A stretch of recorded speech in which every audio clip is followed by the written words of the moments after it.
Hola, bienvenidos al canal. Mi nombre es Alejandro Santana y el día de hoy vamos a resolver el ejercicio 8.28 del libro de Tippens, Física, Conceptos de Aplicaciones. Dice, un automóvil de 1500 kilogramos transita a 60 kilómetros por hora por una carretera nivelada. ¿Qué trabajo se requiere para frenarlo? Y nos dicen que el coeficiente de fricción es de 0.7 y que también nos preguntan cuál es la distancia de frenado.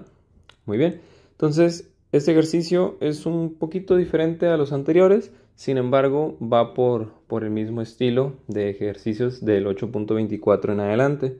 Entonces, vamos a escribir las fórmulas con las que hemos trabajado para resolver esos ejercicios, que primero que nada es la de trabajo. Hemos definido que el trabajo se obtiene de la multiplicación de la fuerza aplicada a un objeto durante una determinada distancia que se aplicó esa fuerza sobre el objeto. Entonces esa sería la primera fórmula.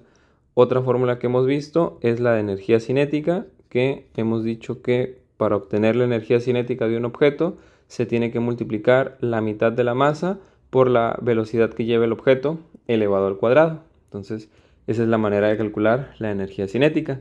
Y también hemos visto una forma de relacionar a estos dos conceptos, que es que la energía viene siendo la capacidad de realizar un trabajo. Entonces la forma en que relacionamos estos dos conceptos fue con la siguiente fórmula.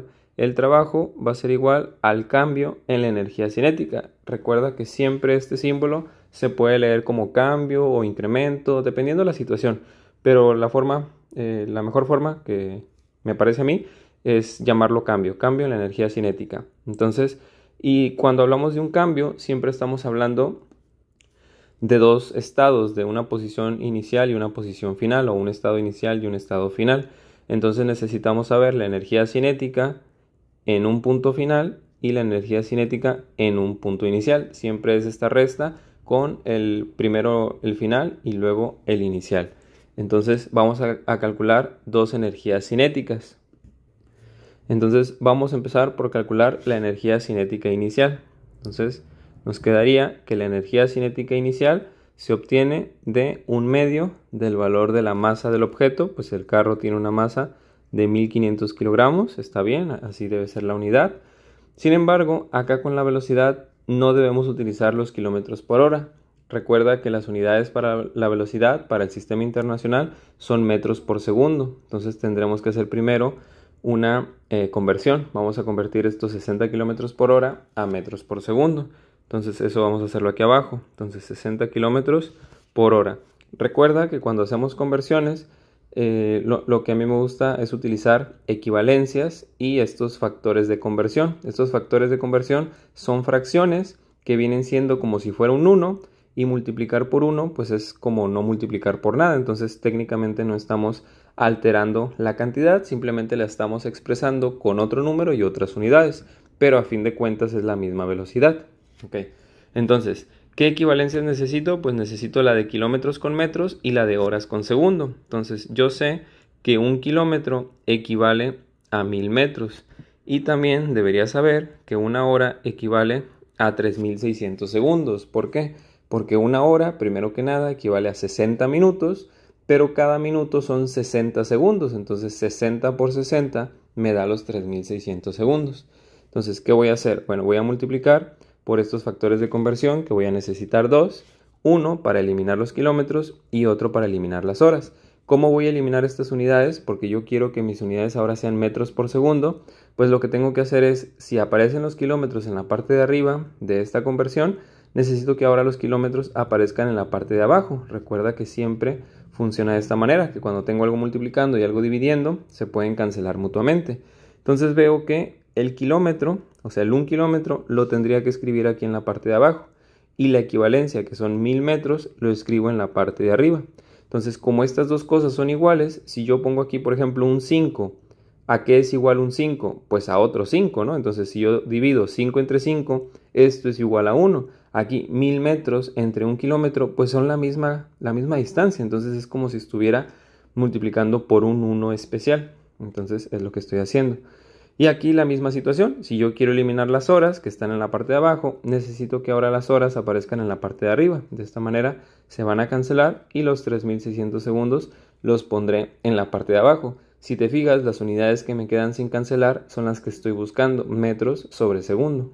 Entonces tendría que hacer la operación 60 por 1000 y como el 3600 aparece abajo, pues divido entre 3600.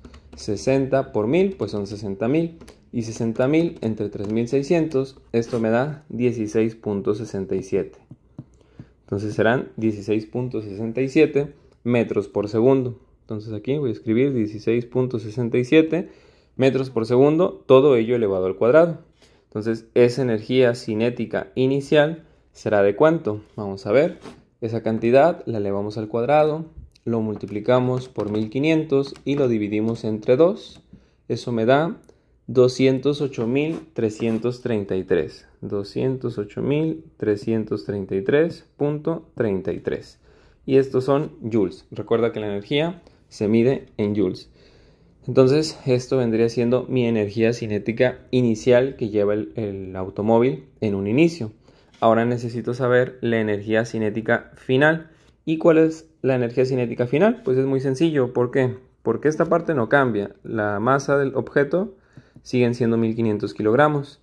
Pero la velocidad del objeto sí cambia. ¿Por qué? Porque nos están diciendo que el objeto se tiene que frenar. Frenar pues significa completamente. Entonces la velocidad de un objeto frenado pues es de 0. Entonces será 0 metros por segundo. Esto lo elevamos al cuadrado, pues nos da 0. Y si multiplicamos todo esto por 0, pues básicamente nos da 0. Entonces la energía cinética final es de 0 joules. Entonces ahí tendríamos ya nuestros dos valores de energía cinética.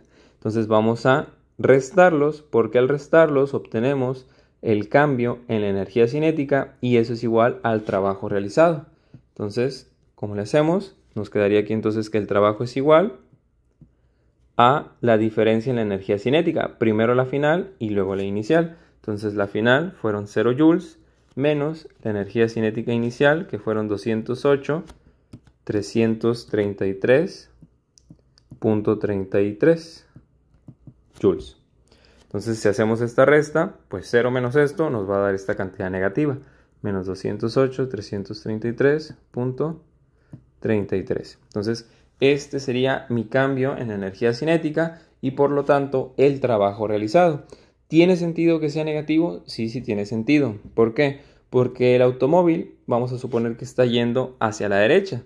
Y sin embargo, la fuerza que lo está frenando, para que lo frene, tiene que ir en sentido contrario. Entonces, tendría que ir en esta dirección. Recuerda que cuando utilizábamos la fórmula de trabajo es igual a fuerza por distancia, si la fuerza y la distancia iban en direcciones contrarias o tenían un cierto ángulo, es decir, no eran paralelas en la misma dirección, se tenía que multiplicar por el coseno del ángulo. Y el coseno del ángulo, en este caso, el ángulo de esto, pues es un ángulo llano, es decir, es de 180 grados. Y multiplicar por el coseno de 180, si tú pones eso en la calculadora, coseno de 180, esto te da menos 1. Entonces, por eso nos da un trabajo negativo. Entonces, es por eso que sí tiene sentido que el trabajo sea negativo, porque la fuerza está siendo aplicada en el sentido contrario al del desplazamiento o el de la distancia, como lo quieras ver. Entonces, bueno, ese sería nuestro trabajo. Sin embargo, es parcialmente el ejercicio. Nos preguntan qué trabajo se requiere para frenarlo. Aquí no sé si a lo mejor utilizan kilojoules, por ejemplo. A lo mejor en el libro, bueno, no viene en el libro porque es un ejercicio par, pero a lo mejor en algún solucionario o qué sé yo, donde lo quieras buscar, puede venir. Entonces, 208. Aquí lo que hago es recorrer el punto decimal 3 veces, 1, 2, 3, me quedaría entre el 8 y el 3, 208.33, y como aquí estoy recorriendo el punto decimal de manera que esto se está haciendo más chiquito, acá en la unidad pues tengo que incrementarlo para que sea el mismo valor que tenía originalmente. Recuerda que kilo pues significa por 1000, entonces 208 por 1000 pues serían los 208.000 que tengo acá. Entonces, no sé cómo pueda venir, pero bueno, básicamente aproximadamente esta es la respuesta, 208.33 kilojoules menos, ¿ok? Ahora vamos a calcular la distancia de frenado. Bueno, para calcular la distancia de frenado vamos a hacer uso del concepto de fricción, porque aquí también nos están dando el coeficiente de fricción. Muy bien, entonces, ¿qué es lo que vamos a hacer? Bueno, vamos a seguir trabajando con la fórmula de trabajo, fuerza por distancia, ya lo sabemos. Entonces, como puedes darte cuenta, aquí ya conocemos el trabajo. Y lo que nos están preguntando es la distancia de frenado. Entonces nos están preguntando esto ya lo tenemos.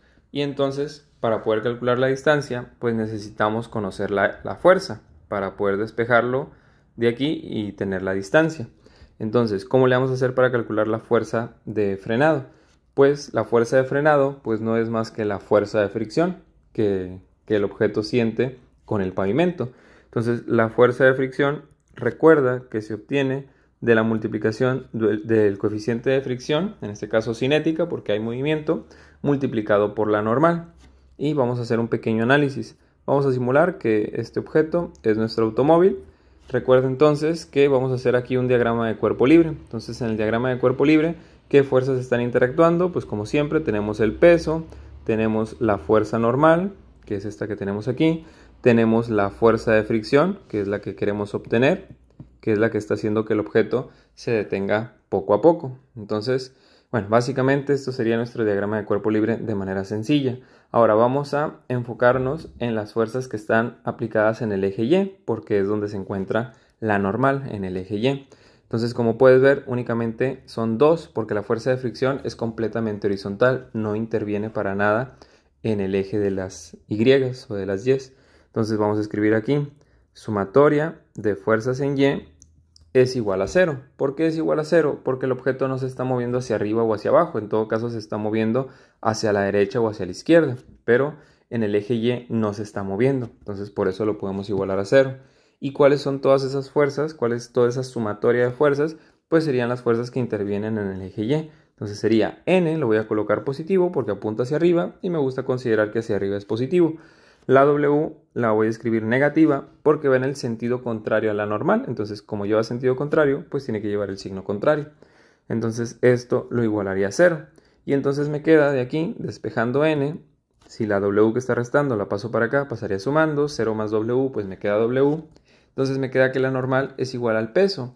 Y el peso se obtiene de la multiplicación de la masa por la gravedad. Y como yo conozco la masa, que son 1500 kilogramos, y también conozco el valor de la gravedad, que es 9.8 metros por segundo al cuadrado, pues hago esa multiplicación, 1500 por 9.8, eso me da 14.700. Entonces, tengo una normal de 14.700 newtons. Ahí tener cuidado de no confundir, esta es la fuerza normal y esta es la unidad de newtons. Entonces, así nos queda, 14.000 newtons. Y entonces, como ya tengo el valor de la fuerza normal, puedo calcular la fuerza de fricción mediante la fórmula que se establecía aquí. Entonces me queda que el coeficiente de cuánto era es de 0.7. Entonces multiplicaría 0.7 por los 14.700 newtons. Entonces 0.7 me da 10.290. Entonces la fuerza de fricción es de 10.290 newtons. Y entonces, ya teniendo la fuerza de fricción, pues viene siendo esta la fuerza que se está aplicando. O sea, esta fuerza que tengo aquí es la fuerza de fricción. Entonces también ya conozco este valor, puedo entonces despejar la D de aquí. Entonces me queda que si la F que está multiplicando a D la paso del lado del trabajo, pues pasaría dividiendo, porque lo contrario de multiplicar es dividir. Entonces me queda trabajo entre fuerza es igual a distancia. ¿Y el trabajo de cuánto era? Pues era un trabajo de menos 208.33 kilojoules, o lo voy a escribir en su forma completa, menos 208.333.33. Entonces, menos 208.333.33 joules entre su fuerza, que es una fuerza de fricción, y al ser de fricción, pues es una fuerza que va en el sentido contrario al movimiento, por lo tanto también va a ser negativa, menos 10.290 newtons. Menos entre menos me da más, 208.333.33 entre 10.290 me da 20.24. Entonces vamos a redondear a 25. Básicamente la distancia de frenado son 20 metros, ¿no? 20 metros y un cuarto de metro. Entonces, bueno, con esto tendríamos resuelto el ejercicio 8.28. Como ves, es un ejercicio que ya engloba todos los conceptos que habíamos visto en los ejercicios anteriores. Espero que te haya sido útil, que le hayas entendido. Si es así, te agradecería mucho que dejaras tu like, que te suscribieras al canal y nos vemos en un próximo video. Saludos.